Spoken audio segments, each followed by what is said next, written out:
todos e todas. Vamos começar o nosso último módulo, o módulo 4 do curso de Redação Científica para Boletins de Saúde Pública. Eu sou Vanessa Alexandra Alves, sou professora conteudista da disciplina de Redação Científica para Boletins de Saúde Pública, e eu lembro que esse curso é uma parceria entre a PROEP, a Associação Brasileira de Epidemiologistas de Campo, o Instituto Nacional de Saúde Pública de Cabo Verde, o Instituto Nacional de Saúde Pública da Guiné-Bissau, os Ministérios da Saúde dos respectivos países, com o apoio da Vital Estratégia e do CDC dos Estados Unidos. Neste módulo 4, nós vamos revisitar o método INRAD, ou seja, introdução, método, resultado e discussão. Vamos praticar um pouco, fazendo alguns exercícios, e vamos ver também sobre instruções aos autores, que as revistas e editores, eles orientam que os autores e autoras estejam atentos, a revisão da literatura, a bibliografia, e também uma revisão sobre as normas técnicas para a escrita científica.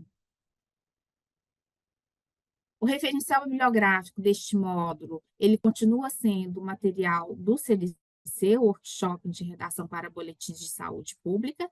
Nós continuaremos também utilizando as diretrizes Strobe para títulos, objetivos, introdução, métodos, resultados e discussão. Lembrando que é uma diretriz para estudos observacionais em epidemiologia. E vamos falar um pouquinho sobre as recomendações e as diretrizes para bibliografia de citações e referências do Comitê dos Editores para Jornais e Revistas Científicas na área médica. Os objetivos da aprendizagem são revisitar e compreender as normas técnicas sobre escrita científica, com foco na estrutura dos artigos científicos e dos boletins de saúde pública, e um aprofundamento em relação à bibliografia, que é o referencial teórico utilizado.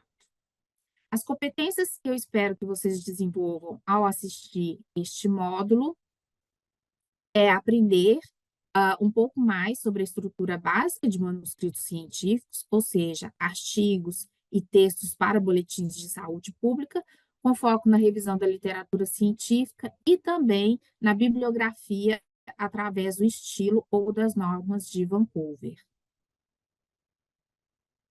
Essa aula ela está organizada da seguinte forma. Primeiro, nós vamos revisitar o que aprendemos sobre os componentes do artigo científico, vamos revisitar a diretriz Strobe, vamos falar sobre as instruções aos autores, com foco nos boletins de Cabo Verde e da Guiné-Bissau, vamos falar sobre as normas técnicas para a bibliografia no estilo Vancouver, vamos falar sobre dicas práticas para a revisão da literatura e vamos resumir todo o conteúdo aprendido. Nesta sessão sobre o que sabemos, nós vamos fazer um rápido exercício juntos. Vamos ler o exercício e vamos responder qual é a opção correta. Qual é a estrutura mais comum de um artigo científico na área da saúde? Eu vou dar para vocês algumas opções e vocês vão olhar rapidamente as 4 opções, pensando sobre qual delas é a afirmativa correta. Então, vamos lá. Lembrando o que nós vimos com relação às diretrizes Strobe e ao método INRAD, qual seria a opção correta com relação à estrutura mais comum para um artigo científico? Será que seria a letra A, resumo, introdução, resultados e conclusão? Esta opção está falando sobre resumo. Lembrem-se que o artigo, ele não começa com tópico resumo. Resumo, ele é um pré-texto. Então, esta afirmativa, ela está falsa. Será que é título, introdução, métodos e conclusão? Está faltando alguma coisa nessa opção. Então, essa opção está falsa. Será que seria resumo, métodos, discussão e conclusão? Nesta opção, está faltando a introdução. E o resumo, nós acabamos de falar que ele não faz parte do corpo do texto. Então, ele também está errado. A opção correta, portanto, é a letra D.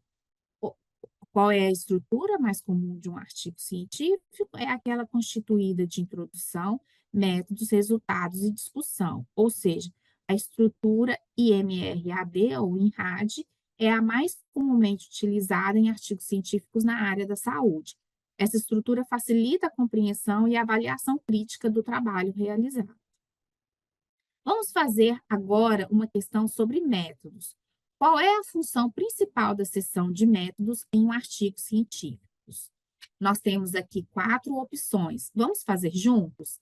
Será que seria apresentar os resultados obtidos? Lembre-se que na seção métodos nós vamos orientar, escrever o passo a passo que nós utilizamos para executar a nossa pesquisa. Portanto, a letra A, ela é falsa. Resultados apresentados em uma seção específica. Discutir a relevância do estudo da pesquisa. Lembrem-se que o momento da gente falar o quanto a nossa pesquisa é importante, é relevante e é inédita, é na seção de introdução. Então, a opção B também está incorreta. Descrever como o estudo foi conduzido, bingo, exatamente a letra C, ou seja, nós vamos descrever o passo a passo de como o nosso estudo ele foi executado. Então, a seção de métodos descreve detalhadamente como o estudo foi realizado, incluindo um desenho do estudo, a população estudada, as técnicas para a coleta de dados, que é se foi por entrevista, por um questionário online, se foi dados secundários, e como esses dados foram analisados através da estatística. Essa descrição permite que outros pesquisadores possam replicar o nosso estudo. E eu falei para vocês no módulo 3 que uma das etapas mais importantes quando se faz um artigo científico é permitir que outros compreendam o seu passo a passo para que eles possam fazer a reprodução e encontrar resultados semelhantes. Desta forma, o conhecimento científico ele é fortalecido. E a letra D, revisar a literatura científica atual, que é um dos temas do nosso módulo 4.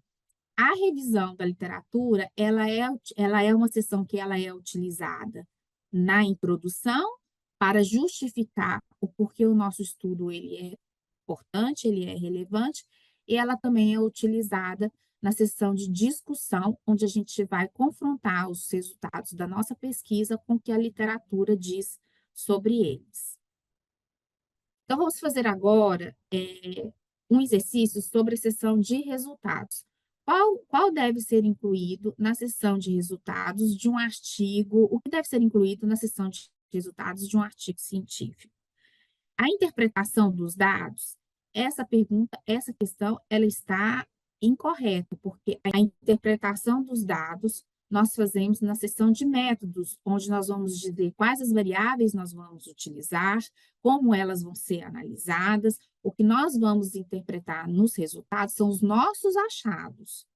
Dados brutos e análise estatística, essa pergunta está verdadeira, é exatamente o que nós acabamos de falar.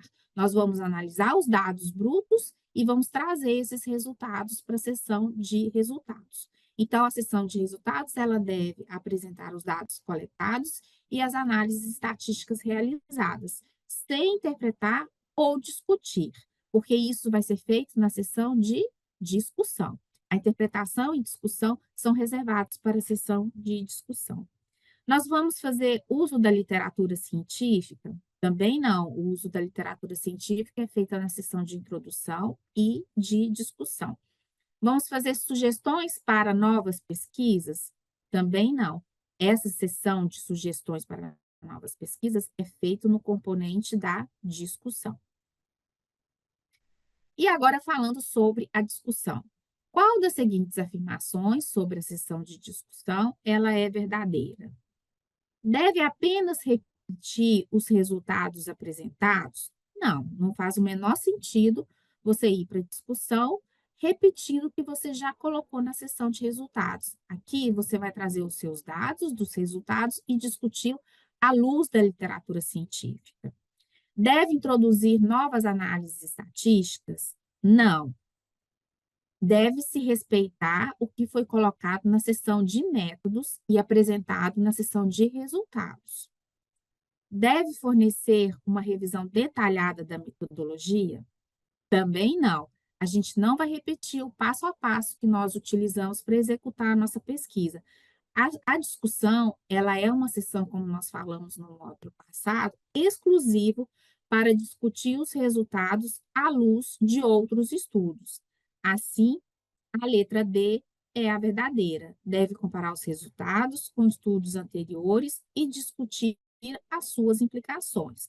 Ou seja, na sessão da discussão, os autores devem interpretar seus resultados, compará-los com achados de estudos anteriores, discutir as implicações clínicas ou científicas e sugerir direções para pesquisas futuras. Essa sessão ela é crucial para contextualizar os achados do estudo no corpo de conhecimento existente.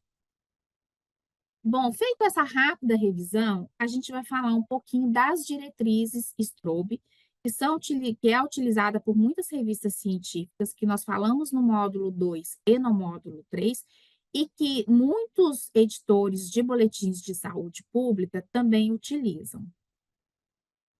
A importância de você ter uma diretriz internacional utilizada de maneira ampla é que você uniformiza e ajusta as recomendações para redação científica, você qualifica os trabalhos, porque existem componentes que precisam ser apresentados pelos autores. Isso fortalece a transparência das pesquisas, a reprodutibilidade para que outros autores possam fazer o mesmo estudo e verificar se eles encontram resultados semelhantes ou diferentes. Facilita a avaliação crítica para quem está lendo, para o leitor, e apoia a tomada de decisão baseada em evidência. A diretriz Strobe, ela é utilizada amplamente por revistas da área médica, principalmente para apresentação de resultados de estudos epidemiológicos observacionais. Ela oferece um modelo que poderá ser seguido por autores de estudos observacionais e que objetiva aí contribuir para um relato mais adequado, mais fiel, mais transparente desses estudos. Facilita a leitura crítica das publicações por parte dos editores, dos revisores e do público em geral que vai acessar o seu artigo. A diretriz Strobe é apenas uma das diretrizes que nós podemos usar de acordo com a nossa metodologia, com o nosso desenho de estudo. No módulo 3, eu apresentei para vocês o Equator Network, que traz uma série de diretrizes, de checklists, de acordo com o seu desenho de estudo, que você pode estar utilizando para fazer uma redação do seu artigo científico, do seu texto, de maneira mais robusta, de maneira mais consolidada. Então, a diretriz Strobe é uma delas, mas nós temos para estudos de ensaios clínicos, relatos de casos, pesquisas qualitativas e outros. Então, o Strobe, ele inclui aí uma lista de verificação de itens essenciais para a elaboração de relatórios e artigos de estudos observacionais, e ele detalha os aspectos que devem ser considerados e relatados para garantir a transparência e a qualidade do estudo. Lembro que a diretriz Strobe, ela traz um checklist para estudos de coorte, estudos de caso-controle e estudos transversais. Ela não é uma plataforma para todos os tipos de estudos epidemiológicos. Todavia, a depender do seu tipo de estudo, você pode estar adaptando para a sua redação científica. Como os estudos transversais são os estudos mais utilizados pelos serviços de saúde de diferentes países e de diferentes contextos, a gente vai dar um enfoque maior para a recomendação Strobe para estudos transversais. Nós vimos que tanto o Boletim de Saúde Pública de Cabo Verde quanto o Boletim Epidemiológico da Guiné-Bissau eles seguem atualmente as diretrizes Strobe, ou seja, eles estão alinhados com as diretrizes para estudos observacionais. A diretriz, ela está escrita em diferentes idiomas, e nós temos a recomendação aí de um artigo na Revista de Saúde Pública, que a própria plataforma recomenda, onde detalha todos os componentes dos estudos observacionais. Então, a partir deste material, né, nós vamos utilizar aí, por exemplo, para verificar os itens relacionados a títulos e resumos e a introdução, que somam juntos 3 itens que devem ser verificados pelos autores. A diretriz Strobe, ela traz quais são os itens e o que deve ser observado em cada item. Para métodos, nós temos aí vários componentes: desenho de estudo, contexto, que é lugar, participantes, variáveis do estudo, fonte dos dados, vieses, tamanho do estudo, variáveis quantitativas que serão estudadas e métodos estatísticos, que somam juntos 9 itens que devem ser observados pelos autores. E nós falamos sobre cada um deles nos módulos anteriores. A diretriz Strobe, ela não traz nenhuma recomendação para aspectos éticos, que geralmente é requerido pelos editores de revistas científicas e de boletins de saúde pública ao final da metodologia. Nós vimos nos módulos anteriores a importância de seguir diretrizes internacionais de princípios éticos com pesquisa envolvendo seres humanos.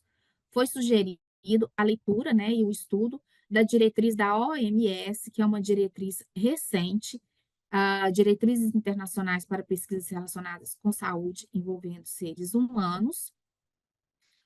Essa diretriz visa proteger a dignidade, os direitos e o bem-estar dos participantes da pesquisa, e ela traz pontos universais que os pesquisadores, ao executar a sua pesquisa, devem estar atentos.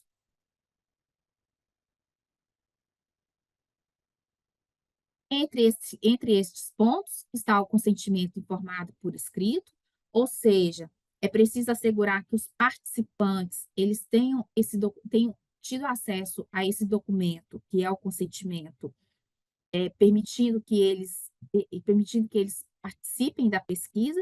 Isso deve ser por escrito e deve ser preferencialmente assinado tanto pelo pesquisador responsável quanto pelo sujeito da pesquisa, o indivíduo que vai participar da pesquisa.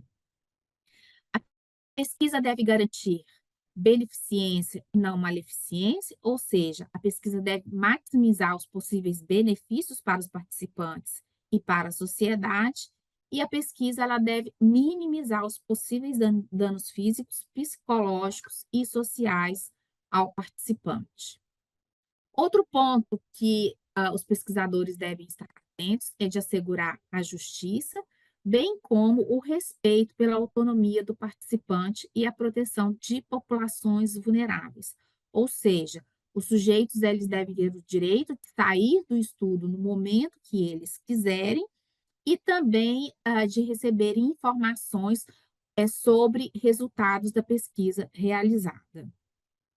Outro ponto muito importante é a confidencialidade e a privacidade, ou seja, a proteção dos dados dos indivíduos que participaram da pesquisa e a anonimização, ou seja, os dados sensíveis pessoais do indivíduo, como nome, nome dos pais, local de residência, esses dados devem ser sigilosos. E assegurar dentro do possível também que não haja conflito de interesses ao executar a pesquisa. Observado todos esses componentes e assegurado que todos esses componentes foram respeitados, e isso é evidenciado ao final do métodos, a gente parte para resultados. O que as diretrizes Strobe, elas recomendam, né, o checklist para resultados. Então, existe ali uma orientação relacionada ao componente do participante, dos dados descritivos, do desfecho, dos resultados principais e de outras análises que possam ter sido realizadas. Então, para os resultados, nós temos 5 itens de verificação. Dentro do componente de resultado, nós falamos também da importância da apresentação dos seus dados analisados, né? Após serem analisados, como eles serão apresentados. Uma dessas formas de apresentação é por meio de tabelas. Então, nós podemos aí utilizar tabelas respeitando a sua formatação. Se você trabalhar com dados secundários, ou seja, dados de prontuários, de sistemas de informação em saúde, nós devemos informar ao final da tabela a fonte dos dados e também podemos fazer alguma nota explicativa ou esclarecedora para o nosso leitor. Então, aqui está um exemplo de um boletim publicado por Cabo Verde, investigação de casos de esquistossomose geniturinária na Ilha de Santiago, onde os autores apresentaram corretamente uma tabela por faixa etária e taxa de incidência.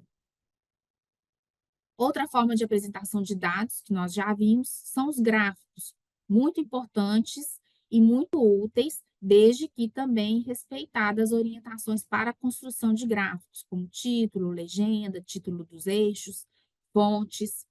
Aqui nós temos um boletim da Guiné-Bissau, adesão das regiões sanitárias à vigilância epidemiológica, onde os autores, eles construíram corretamente um gráfico de colunas e informaram aí qual foi a fonte dos seus dados. Mas existem outras formas de apresentação de dados que não são só por tabela ou gráfico. Nós podemos apresentar por mapas. Então, nós temos aqui a complementação da apresentação dos resultados dos autores do boletim de esquistossomose geniturinária com uma apresentação em mapas. E nós temos também aqui um exemplo de representação em mapas de outro trabalho da Guiné-Bissau, que é a situação epidemiológica das doenças meningocócicas na Guiné-Bissau de 2018 a 2020.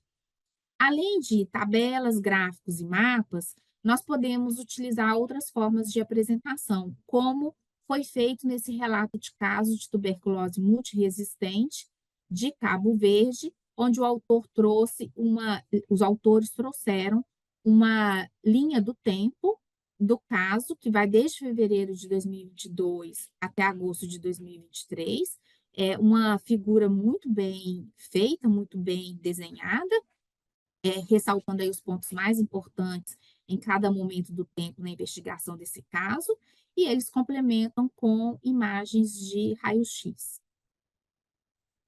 Então, feito a apresentação dos seus resultados, nós vamos agora discutir esses resultados à luz da literatura científica, que é um dos focos deste módulo. O Strobe, ele traz para discussão 4 itens que devem ser observados. Primeiro, resultados principais, ou seja, resumir os principais achados relacionando com o objetivo do estudo, apresentar as limitações do seu estudo, a interpretação dos seus resultados, uma interpretação cautelosa, considerando aí objetivos, limitações, análises, resultados e também a literatura científica. A interpretação dos resultados, ela é muito importante, muito relevante, e ela deve estar alinhada aí com o objetivo apresentado na introdução, o objetivo geral do seu trabalho, as limitações que seu estudo tem, todo estudo tem limitação, então o mais importante é a gente relatar a limitação e como a gente enfrentou, contornou essas limitações, as análises que são realizadas, né? E os resultados semelhantes que a gente encontra na literatura científica qualificada. Dizer nos nossos resultados quais são as principais descobertas, o significado das principais descobertas, o que foi mais relevante a partir de tudo que você conseguiu analisar, como essas descobertas elas se relacionam com o que o mundo está dizendo sobre o assunto, né? O que outros cientistas e pesquisadores estão falando sobre o assunto, e explicar, de maneira detalhada, se possível, os resultados surpreendentes, inesperados ou inconclusivos. O que eu não devo incluir na minha introdução? Novos resultados. A parte da discussão é para você discutir o que você apresentou. Então, você não deve trazer novos resultados nesta sessão. Especulação justificada, ou seja, dizer o que você acha sobre determinados resultados, a gente só discute à luz da literatura científica, por isso que a literatura científica, a pesquisa bibliográfica, ela é tão relevante, tão importante, e existem orientações para que uma pesquisa bibliográfica seja bem feita, assuntos que não são importantes e conclusões que não são apoiadas pelos seus resultados. Feita essa revisão, né, de tudo que a gente já viu no módulo 1, 2 e 3, um ponto que eu quero chamar a atenção de vocês é as instruções aos autores, que são as orientações que as revistas científicas ou que os editores de boletins de saúde pública recomendam a quem deseja publicar, né, com eles. Então, é importante que a gente faça uma leitura detalhada dessas instruções para que o nosso artigo, o nosso texto, ele não demore a ser publicado. Quanto mais a gente escrever alinhado a essas instruções, mais rápido o nosso texto ele poderá ser publicado. Então, eu trouxe aqui como um exemplo de instruções para os autores, um jornal muito importante, uma revista na área da saúde muito importante, que é o Journal of Public Health in Africa, que é um jornal afiliado, né, que tem como afiliação o CDC da África, e ele apresenta logo para os autores três componentes importantes: procedimentos de submissão, então, como você deve submeter o seu artigo, e diretrizes de submissão e enviar e rastrear o seu manuscrito. Nós vamos falar exatamente sobre as diretrizes de submissão ou também instruções para os autores de uma maneira geral.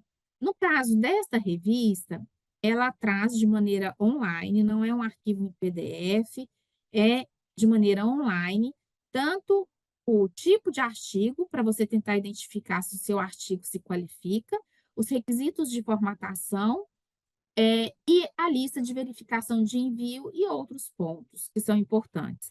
E eles colocam aqui também que eles querem que você escreva as referências no estilo Vancouver. Uma coisa que me chamou a atenção quando eu fui visitar a página dessa revista é que eles colocam que eles querem 10 artigos ou menos. Ou seja, o que que isso sinaliza para a gente refletir daqui para frente? Que a pesquisa bibliográfica e que será utilizado como referencial bibliográfico pelos autores no artigo deve ser algo muito objetivo e muito focado, porque muitas vezes as revistas elas limitam o número de artigos, livros, capítulos de livros que você poderá utilizar.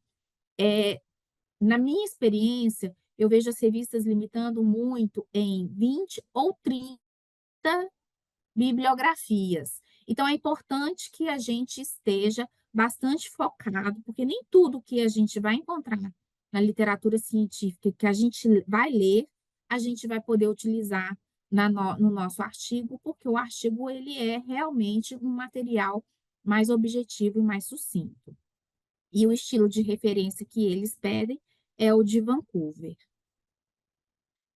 Aqui nós vamos trabalhar agora sobre essa perspectiva da instrução para os autores com o Boletim de Saúde Pública de Cabo Verde, onde lá na própria página, né, do boletim, eles colocam normas, e as normas são para os autores e para a publicação.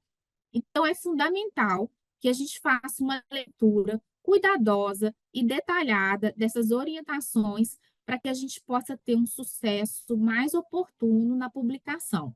Caso contrário, existe aí uma tendência dos editores devolverem para você corrige, aí você submete de novo, aí vai passar por um novo processo de avaliação, e isso pode levar muito tempo para que a sua publicação ela seja concluída. Então, as instruções para os autores de Cabo Verde é muito interessante, muito claro. Eles trazem logo no início do material referente apenas para os autores, né, que é o POP, para os autores. Eles trazem ali qual foi a data da última atualização e se esse material que você está vendo, ele foi aprovado pela equipe coordenadora, ou seja, pelos editores. Então, ainda usando o material de Cabo Verde, a gente vai fazer um aprofundamento e entender que diretrizes fornecidas pelo corpo editorial das revistas científicas ou boletins de saúde pública, elas especificam como o texto dos autores deve ser formatado e submetido para consideração de publicação. Qualquer falha em seguir estas orientações, o seu texto pode ser recusado. São cruciais para garantir que os manuscritos atendam aos padrões necessários para prosseguir na etapa de revisão dos pareceristas de maneira eficiente e justa. Então, não adianta você querer submeter um texto que não segue as normas, as instruções para os autores, porque esse texto, quando for para os pareceristas que conhecem e têm um aprofundamento sobre as instruções, eles irão verificar que você não cumpriu e eles vão fazer a devolutiva dizendo que o texto não está em conformidade. É importante essas orientações para padronizar, né? Assegura que todos os manuscritos submetidos eles sigam um formato consistente, facilitando o processo de revisão e de publicação.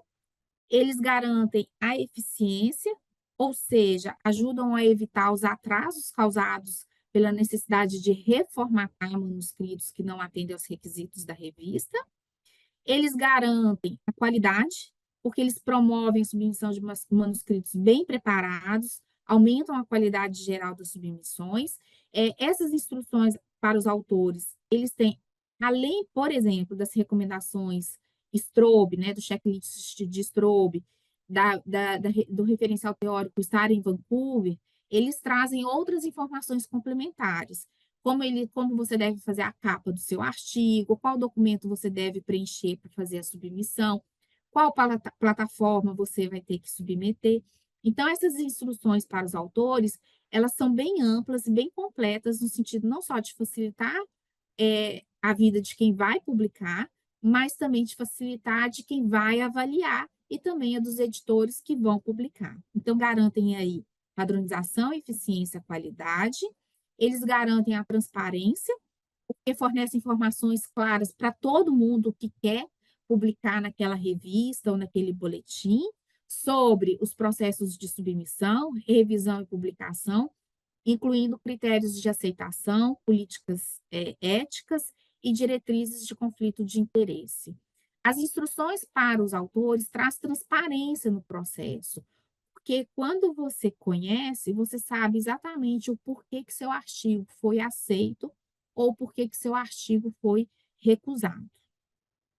E conformidade. Garantem que os manuscritos estejam em conformidade com os padrões éticos e legais, incluindo consentimento informado e aprovações de comitê de ética, quando esses comitês de ética eles existem no país, para estudos envolvendo seres humanos. Eu trouxe esse componente das instruções para os autores para vocês, porque muitas vezes nós temos uma tendência de negligenciar uma leitura cuidadosa dessas instruções, e elas são fundamentais para que a gente possa prosseguir aí no processo de submissão.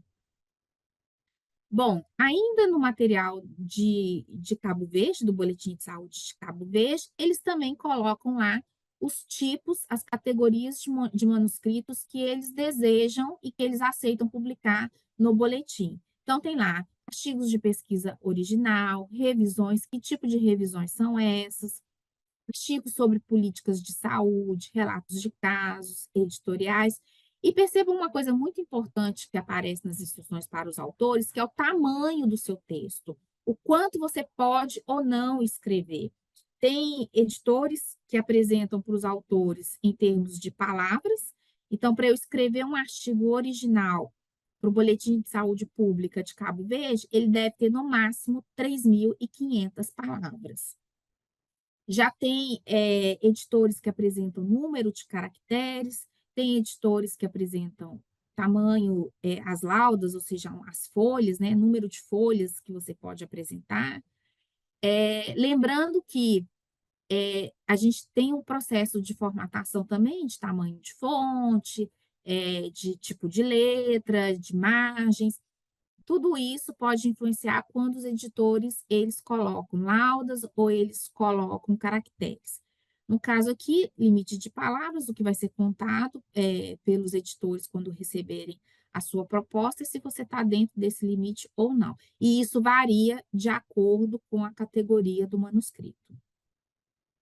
A gente tem a preparação e a organização do manuscrito, então, como ele vai ter que ser preparado para apresentação. Então, é muito interessante porque o boletim de Cabo Verde traz lá, na seção, por exemplo, capa do manuscrito. O que que eles querem nessa capa? Eles querem o título do manuscrito, o nome dos autores e o autor que vai ser responsável pelo contato, que a gente chama de autor correspondente.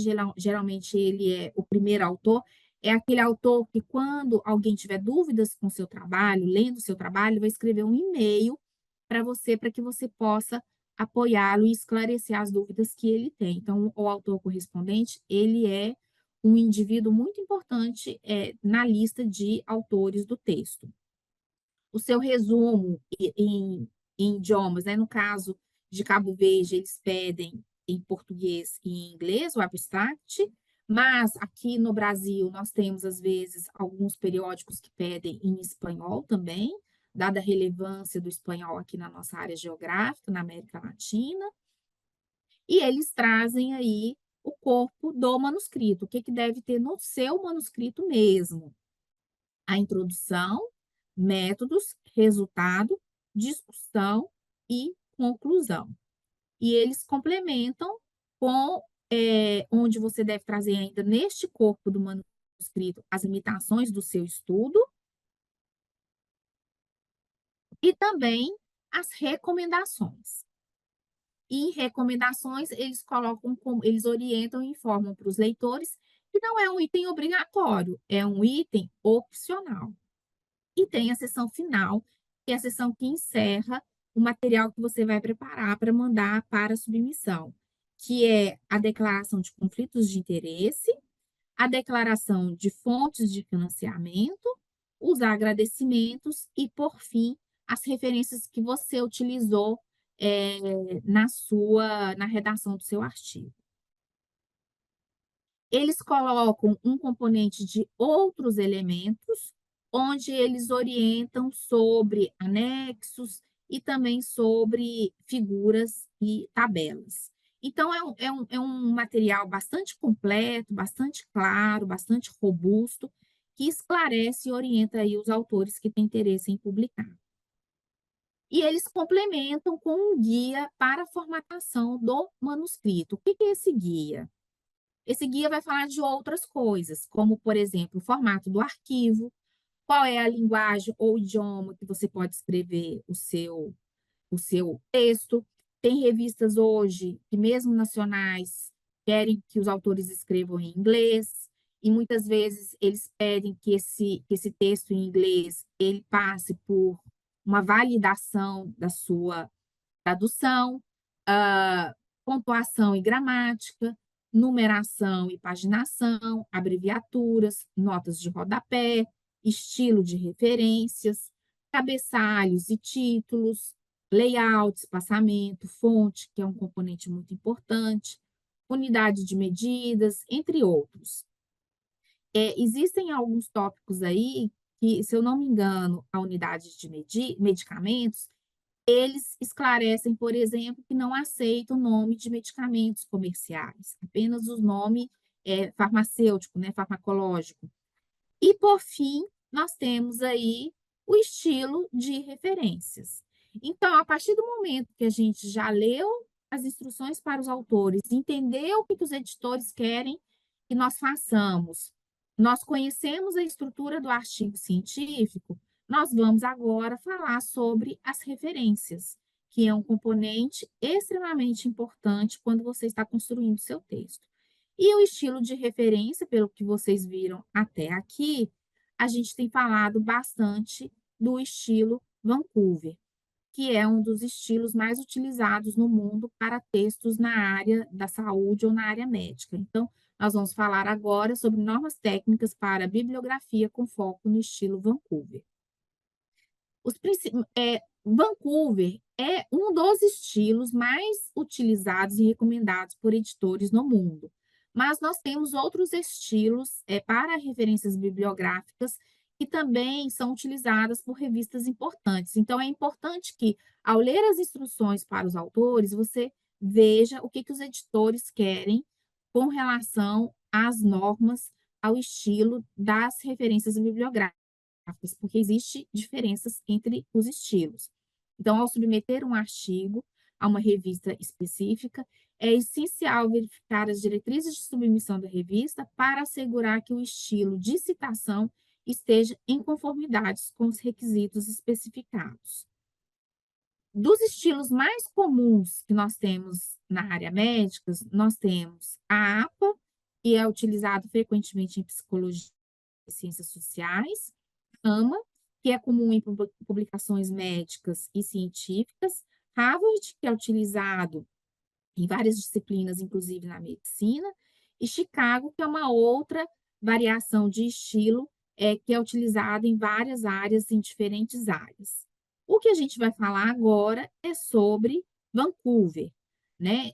Que, na verdade, Vancouver, nós vamos contar por que é tão conhecida por esse nome de Vancouver, estilo de Vancouver. Mas ela é também conhecida como, né, as recomendações técnicas para jornais na área médica ou biomédica das reuniões que ocorrem na cidade de Vancouver. E ela é amplamente utilizada tanto em medicina quanto em ciências da saúde. Então, o estilo Vancouver de referências e citações é um sistema. Não é só como você vai referenciar no corpo do texto ou na parte final. Ele é um sistema de referências, que é um sistema numérico, que segue regras estabelecidas aí pelo Comitê Internacional de Editores de Revistas Médicas, o ICMJE. O nome da norma refere-se à reunião que acontece periodicamente na cidade de Vancouver, no Canadá, em que essas regras surgiram. Nessa mesma reunião também surgiu o Comitê Internacional de Editores de Revista Médica. As normas que são conhecidas como normas de Vancouver são um conjunto de regras para a formatação de trabalhos acadêmicos e científicos, principalmente na área das ciências da saúde.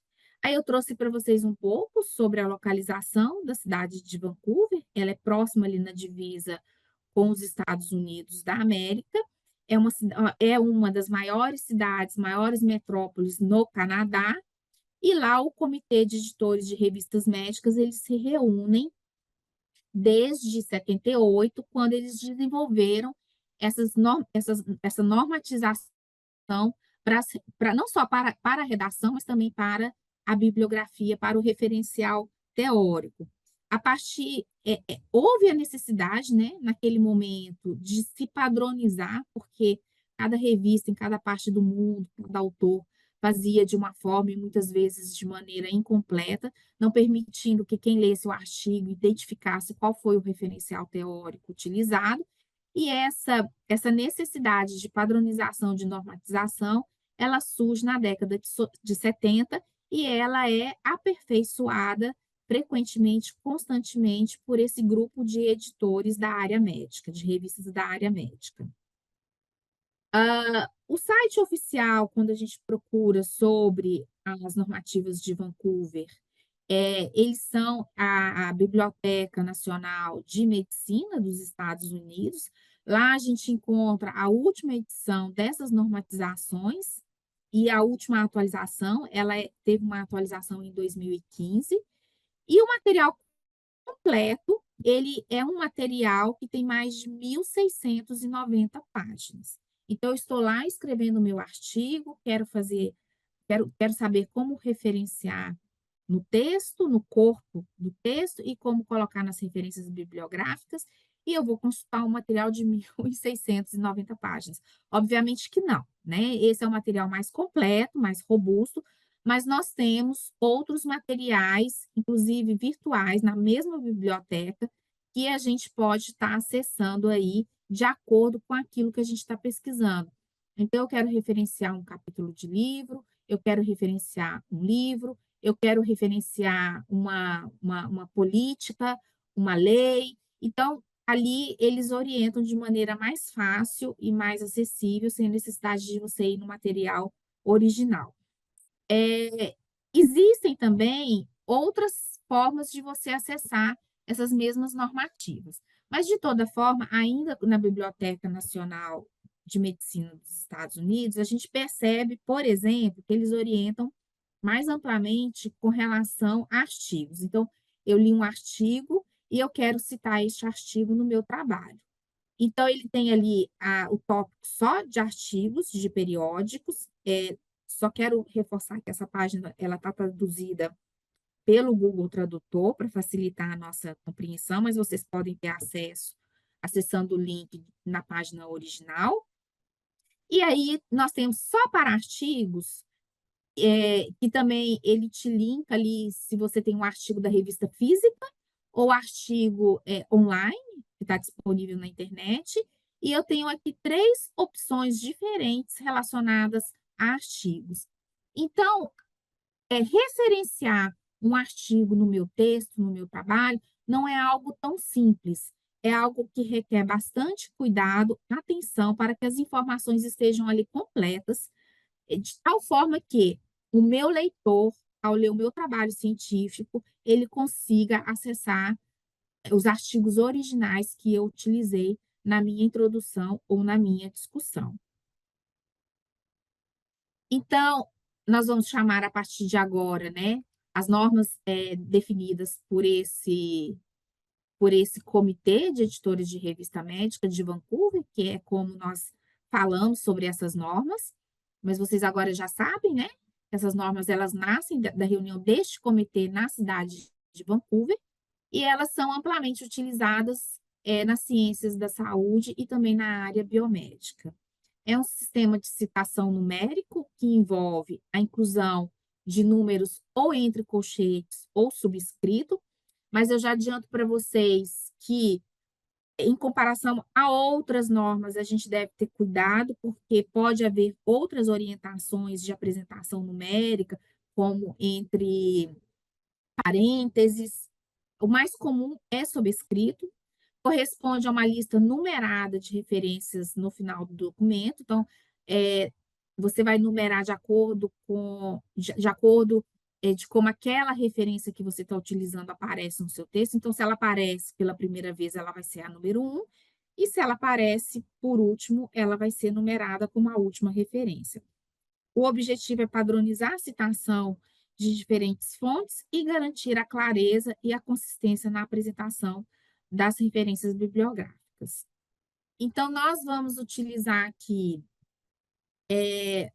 vamos continuar utilizando, né, um artigo publicado no Boletim de Saúde Pública de Cabo Verde, investigação de um relato de surto de casos de intoxicação alimentar num evento festivo em Cabo Verde 2024. Então, é um evento muito recente e é muito provável que um dos autores estejam assistindo a essa aula agora. Então, nós vemos que eles utilizam ali a numeração, né, a referência numérica, e quando eles apresentam na seu referencial bibliográfico ao final do texto, eles trazem lá quem foi a referência 8 e quem foi a referência 9 no estilo de Vancouver.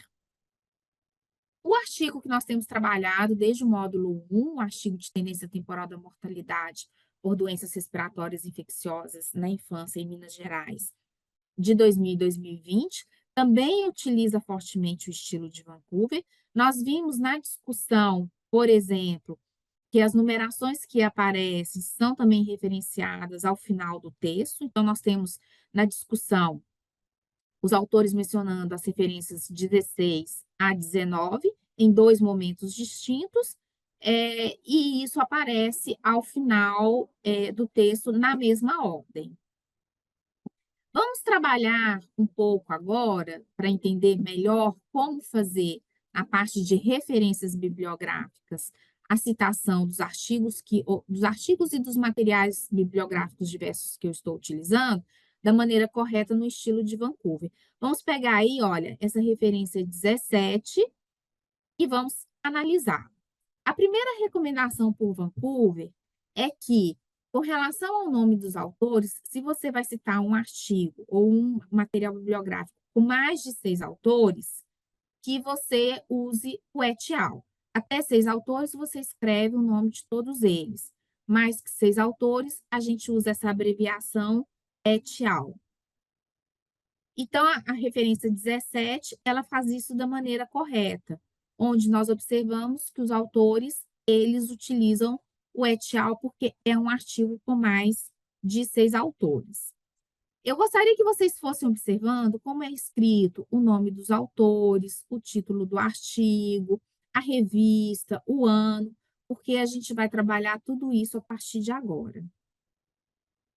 Então, para o título do artigo, é recomendado que o título deve ser escrito de forma completa, sem aspas ou itálico, e eu ainda colocaria aqui sem negrito também. Então, vamos pegar o artigo que a gente tem trabalhado ao longo dos módulos e vamos referenciar esse artigo, como se a gente tivesse lido esse artigo e nós estivéssemos usando esse artigo no nosso texto, e agora a gente precisa construir a referência dele. Como é um artigo que vocês estão bastante familiarizados com ele, porque nós temos usado ele em todos os módulos, a gente vai entender perfeitamente como utilizar Vancouver para referenciar esse artigo no meu texto. Então, eu primeiro escrevo o nome dos autores, depois o título e, por fim, a revista e as informações relacionadas à publicação. Então, o título, ele está escrito aí por extenso, sem negrito, sem aspas e sem itálico. Faz parte do corpo do texto. Nesse caso, ele está escrito em inglês, porque a orientação, se você tem um texto em 2 idiomas, e um deles é o inglês, que você faça a referência no nome dele em inglês. Tá? Então, a gente já vai se familiarizando com essa orientação também. O título do periódico. Utiliza-se a abreviação oficial do título do periódico, conforme listado no Index Médicos, que é uma plataforma que você pode consultar e verificar como abreviar o nome da revista, o nome do jornal, o nome do periódico. No caso desse artigo, vocês já sabem que a gente publicou na Revista de Epidemiologia e Serviços de Saúde do Ministério da Saúde. E existe uma forma de abreviar esse título, que não é uma abreviação que nós criamos. É uma abreviação que é padronizada, e o Index Médicos pode ser uma plataforma que vocês podem estar consultando aí para verificar como abreviar o nome da revista, principalmente revistas que não são no nosso idioma, né? Que não são no idioma em português, que fica mais difícil, porque aí você tem que respeitar também os limites do idioma original daquela publicação. Então, no caso aí, não está escrito epidemiologia por extenso, e nem serviços de saúde também por extenso. Foi abreviado. Uma forma que eu costumo muito utilizar para poder consultar essas abreviações é vendo na própria revista como os editores recomendam que as revistas sejam abreviadas. Então, você pode entrar diretamente na revista de Epidemiologia e Serviços de Saúde, e lá os editores orientam como essa abreviação deve ser feita. É uma maneira também. Informações da publicação. A gente deve incluir o ano da publicação, o volume, o número e as páginas. E existe uma maneira de você fazer isso. Percebam que Vancouver recomenda, ao final do título, o ano, depois ponto e vírgula, o número do volume, o número daquela edição entre parênteses e o número da página. Como esse é um artigo que só tem ele na internet, não existe ele físico, a página, ela é uma página, um número de página eletrônico produzido pela revista no momento da publicação. E a gente usa esse número neste momento. E não existe espaço, é tudo escrito junto, como se fosse uma coisa só. Ano, volume, número e página.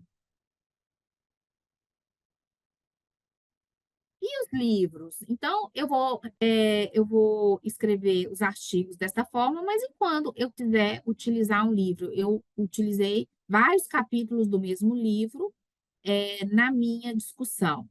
Então, para livros, a citação inclui os autores, sempre começando pelos autores, o título do livro, a edição, o local de publicação, a editora e o ano.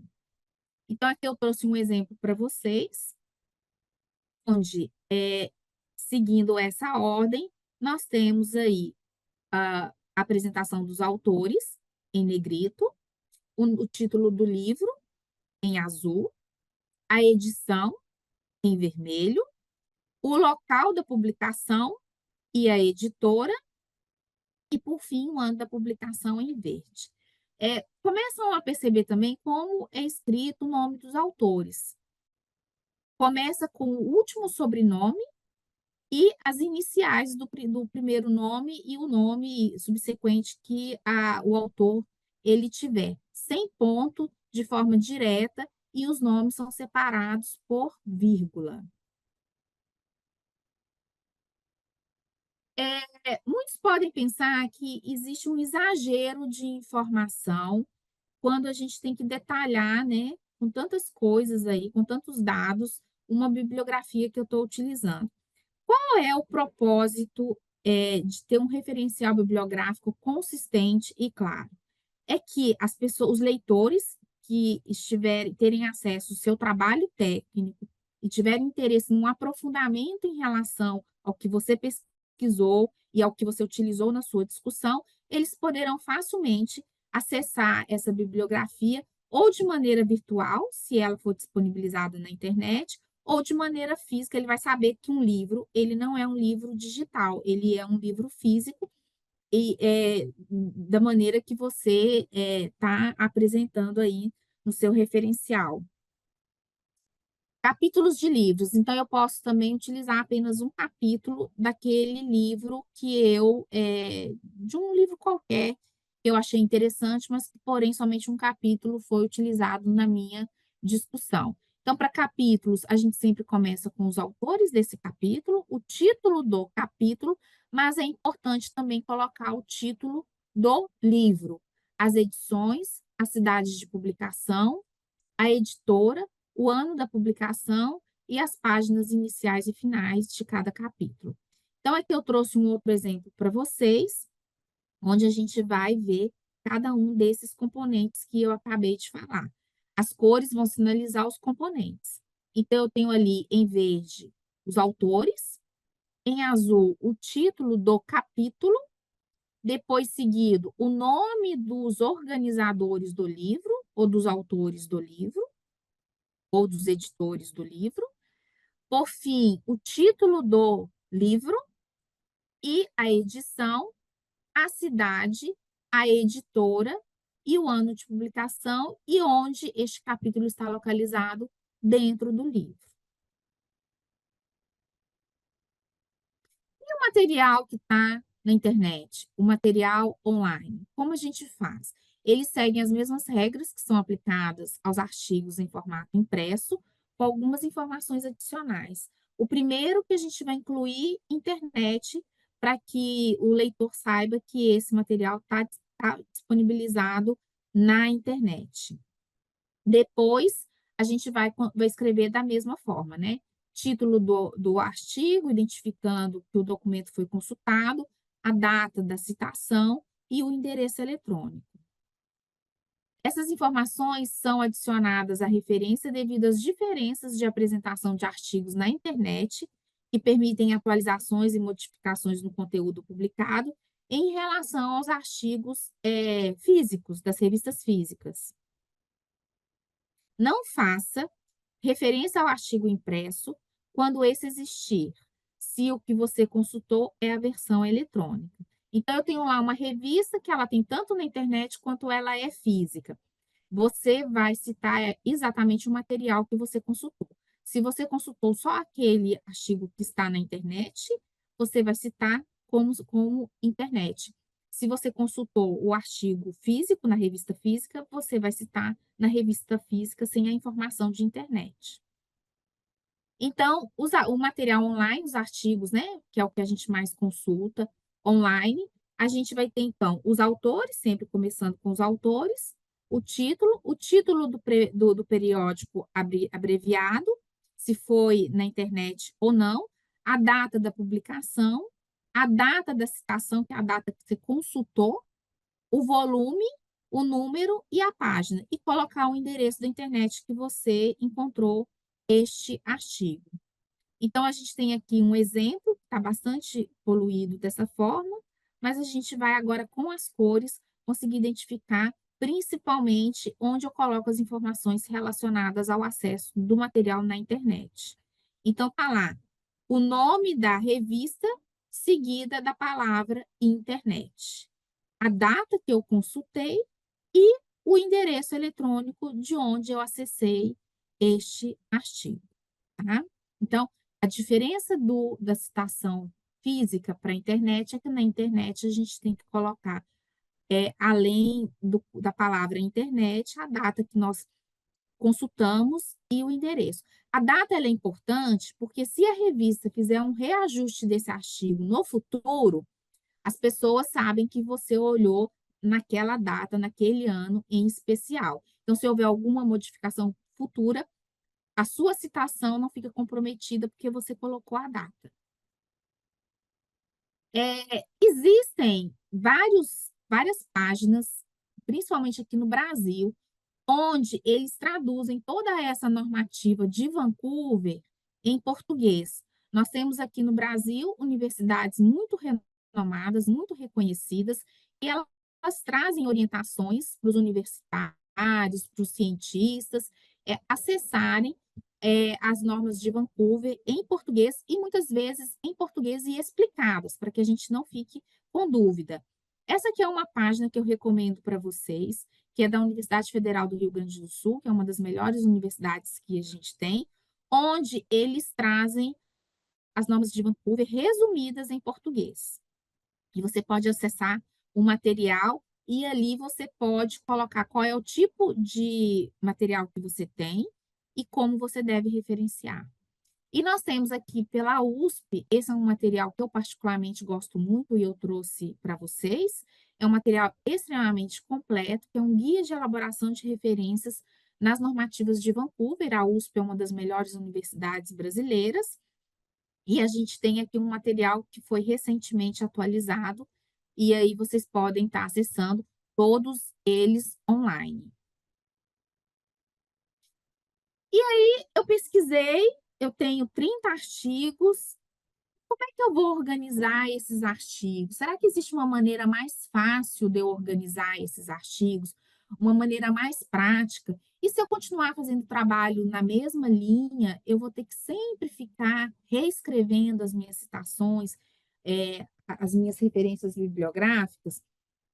Vocês já sabem que nós temos na página da ProEP vários cursos gratuitos para vocês complementarem o módulo deste material que a gente está estudando.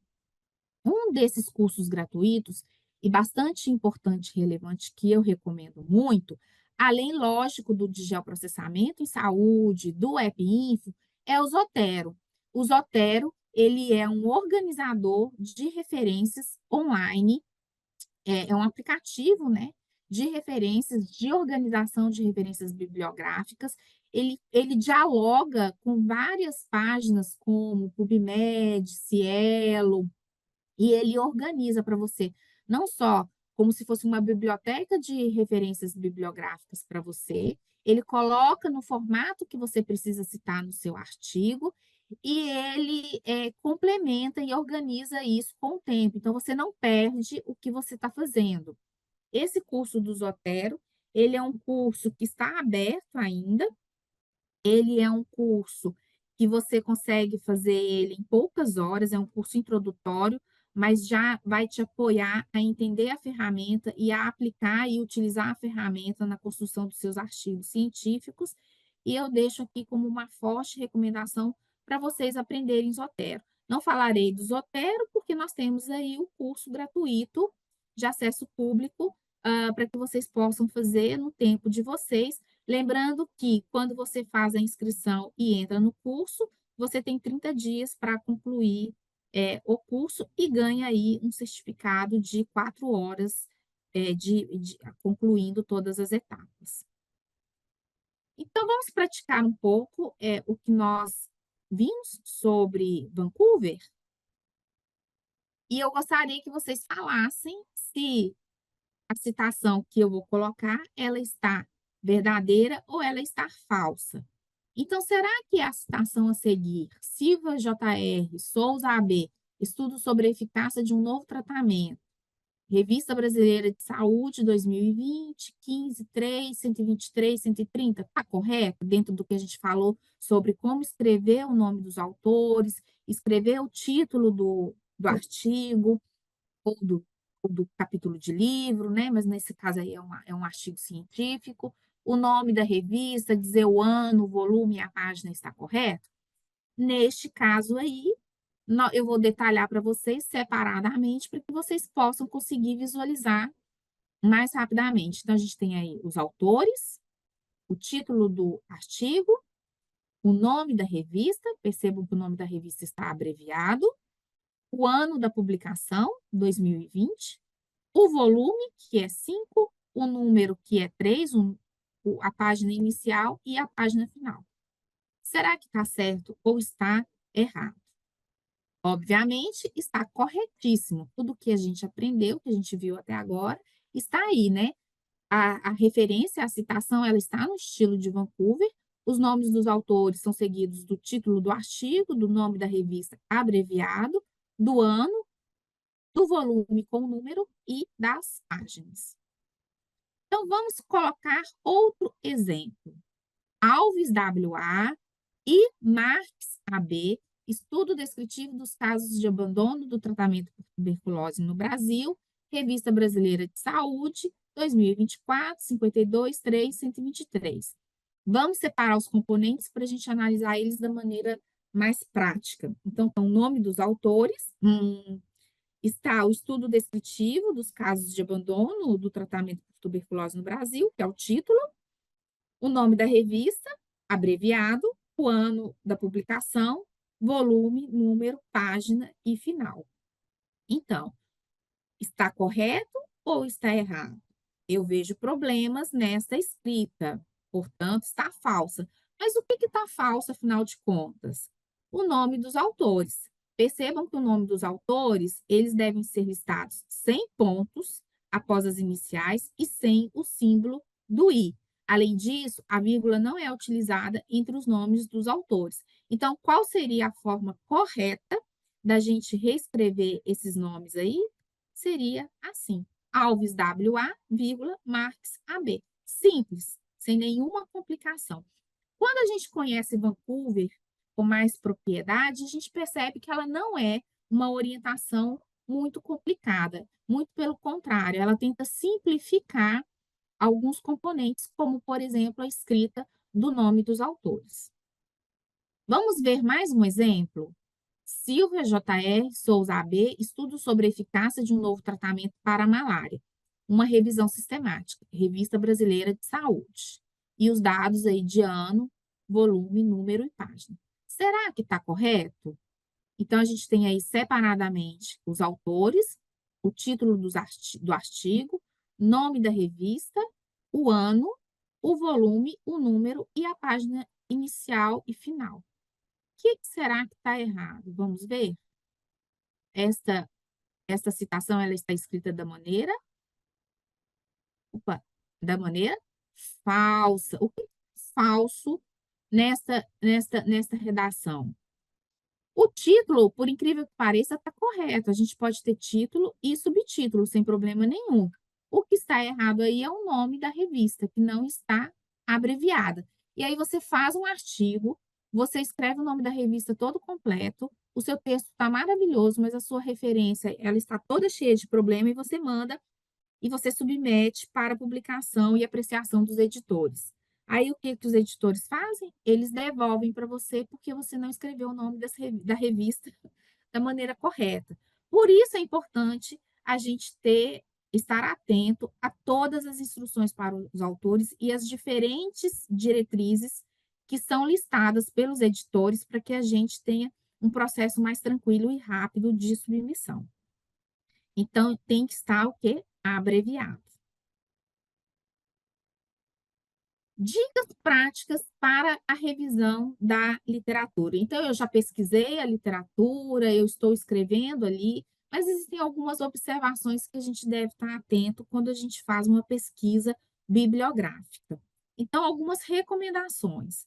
A primeira delas é que a finalidade da pesquisa científica, ela não é um relatório ou uma descrição de fatos levantados empiricamente, mas o desenvolvimento de um caráter interpretativo no que se refere aos dados obtidos, ou seja, você vai interpretar os seus resultados. Para isso, é imprescindível correlacionar a tua pesquisa com o universo teórico, optando por um modelo que sirva de embasamento à interpretação dos significados dos dados e fatos colhidos ou levantados.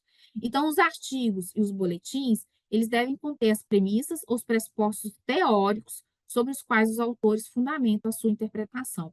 Ou seja, você deve utilizar de bibliografia, de referencial teórico consolidado, atual e de acordo com o que você está apresentando como resultados. O objetivo dos autores, dos pesquisadores, a fazer uma revisão da literatura é analisar as mais recentes obras científicas, e isso pode ser artigo científico, livros publicados, capítulos, legislação. Quando nós trabalhamos com saúde pública, nós temos muitas normativas, como portarias, leis, que devem ser também analisadas, guidelines disponíveis que tratem do assunto ou que deem embasamento teórico e metodológico para o manuscrito. A revisão da literatura ela é essencial para garantir a credibilidade e a robustez do seu trabalho. Portanto, ela deve ser atual e de boas fontes, ou seja, de revistas científicas e instituições confiáveis. Para isso, para que seu artigo ele esteja bem fundamentado, em conformidade com as normas acadêmicas e científicas, é crucial para a aceitação e credibilidade do seu trabalho na comunidade técnico-científica e para explicar os principais conceitos que você utilizou no seu trabalho e termos técnicos. A revisão da literatura, ela demonstra que os autores estão atualizados em relação às últimas discussões no campo do conhecimento da investigação. Então, eu estou escrevendo um artigo e eu vou pesquisar, e eu estou escrevendo um texto e eu vou pesquisar um artigo de 20 anos atrás, sendo que eu tenho estudos modernos, recentes, dos últimos 5, 4, 3 anos. Então, é muito importante a gente estar atento aí às discussões mais modernas em relação ao objeto que a gente está investigando. No caso do artigo publicado em 2023, de mortalidade por doenças respiratórias em crianças, aqui no Brasil, os autores utilizaram aí artigos dos 3 últimos anos, desde a data da publicação. Então, essa publicação foi em final de 2023, e os autores utilizaram artigos aí, pelo menos nesse recorte que eu estou fazendo para vocês, de 2022, 2021, o mais antigo é de 2018, ou seja, 5 anos. Cuidados com a revisão da literatura. A primeira coisa é a seleção das fontes e para que você possa garantir aí a relevância e a atualidade. Prefira artigos publicados nos últimos 5 anos e em revistas científicas com fator de impacto elevado. Utilize artigos originais ou de revisões sistemáticas, como fontes primárias. Utilize múltiplas fontes de múltiplas áreas para você incluir um amplo conhecimento nas suas discussões. Utilize normas internacionais, como a de Vancouver, por exemplo.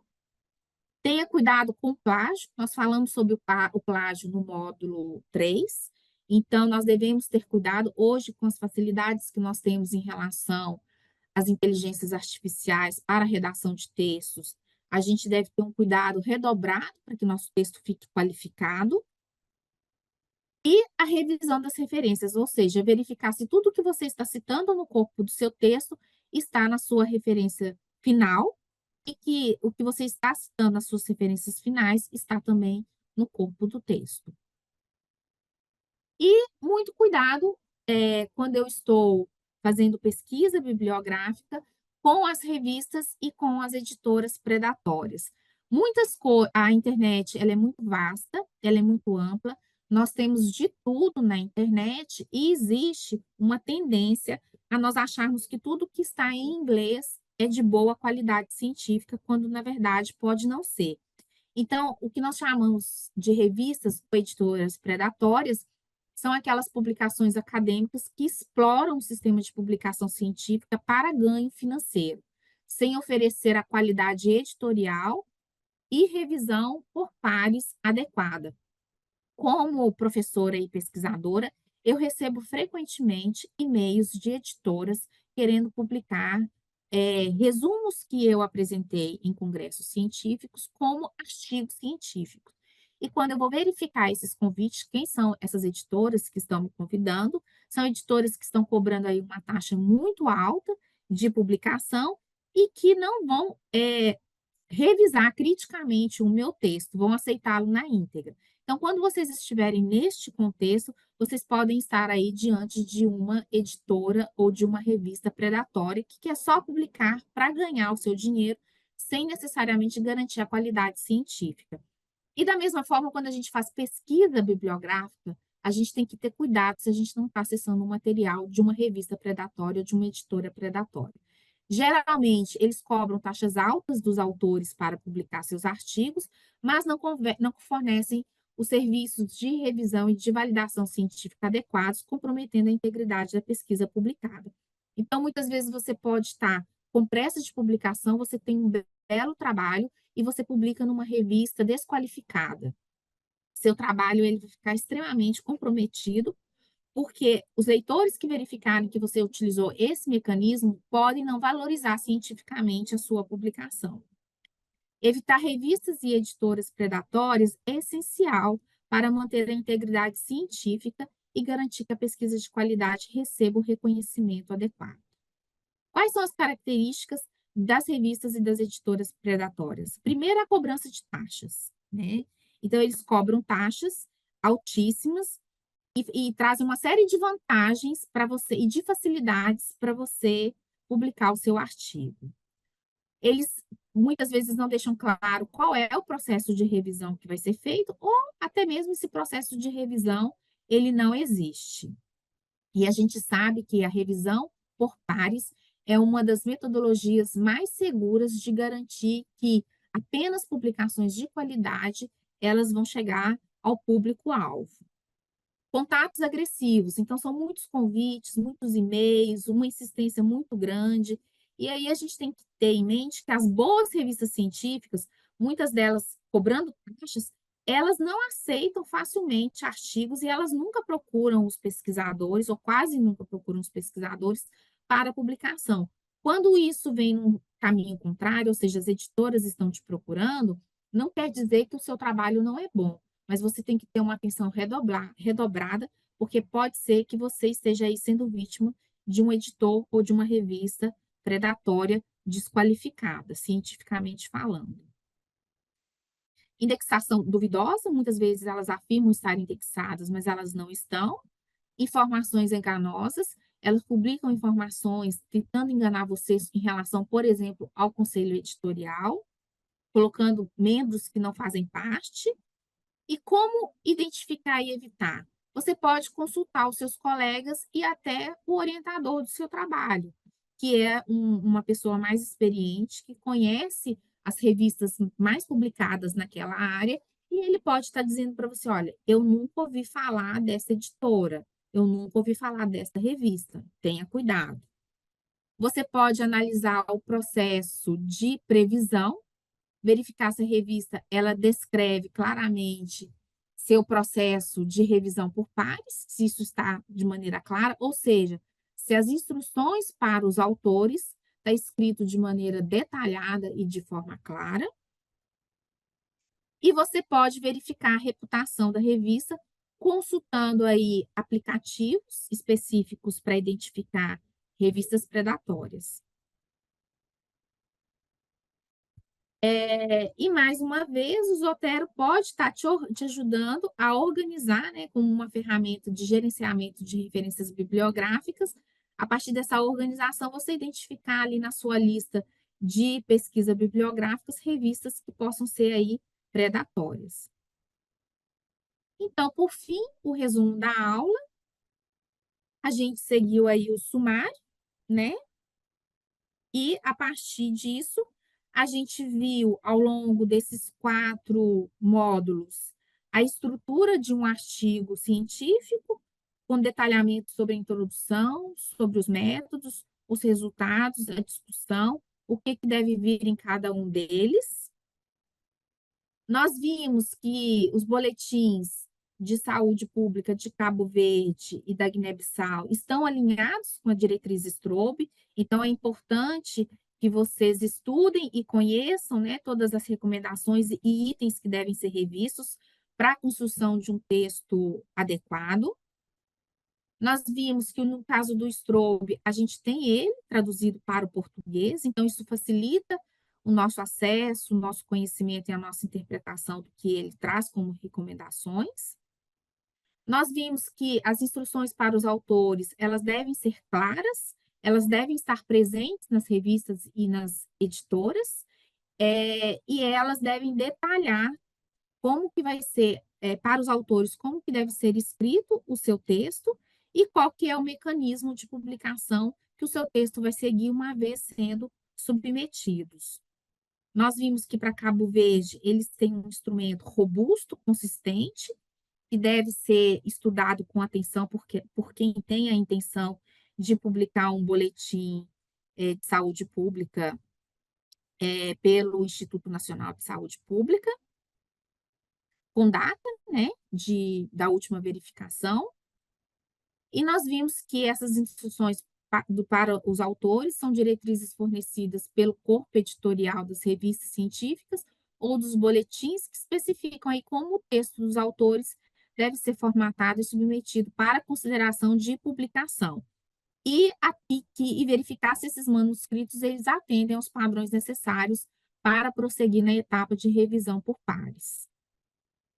Nós vimos que, com relação às referências bibliográficas, as diretrizes para citação, né, mais utilizados são a de Vancouver, que são amplamente utilizadas na área da saúde pública e da saúde e da medicina, das ciências médicas ou biomédicas. Esse sistema de Vancouver, ele é um sistema numérico, que envolve a inclusão de números em colchetes ou subscritos, e que correspondem a uma lista numerada de referências no final do documento. O objetivo de Vancouver é utilizar uma padronização para a citação de fontes e garantir a clareza e a consistência na apresentação de referências bibliográficas. Nós vimos uma dica para a revisão de literatura, que ela deve demonstrar que os autores estão atualizados em relação às últimas discussões no campo do conhecimento em investigação, e nós vimos aqui que o Zotero pode ser uma ferramenta poderosa para vocês gerenciarem aí as referências bibliográficas dos artigos de vocês, e que existe um curso na Proep gratuito que vocês podem estar acessando e fazendo. Os nossos objetivos de aprendizagem, portanto, deste módulo final, foi revisitar e compreender as normas técnicas sobre a escrita científica, quanto à estrutura dos artigos científicos e o referencial teórico utilizado, e as competências que nós desenvolvemos foi aprender sobre a estrutura básica dos manuscritos, com foco na revisão da literatura científica e no estilo Vancouver. E eu recomendo que vocês visitem a nossa apostila para reforçar todo o conhecimento aprendido aqui nas nossas aulas. Eu agradeço, nós chegamos ao último módulo. Obrigada por quem chegou até aqui comigo, e foi um prazer e uma honra estar com vocês neste módulo de redação científica para boletins de saúde pública.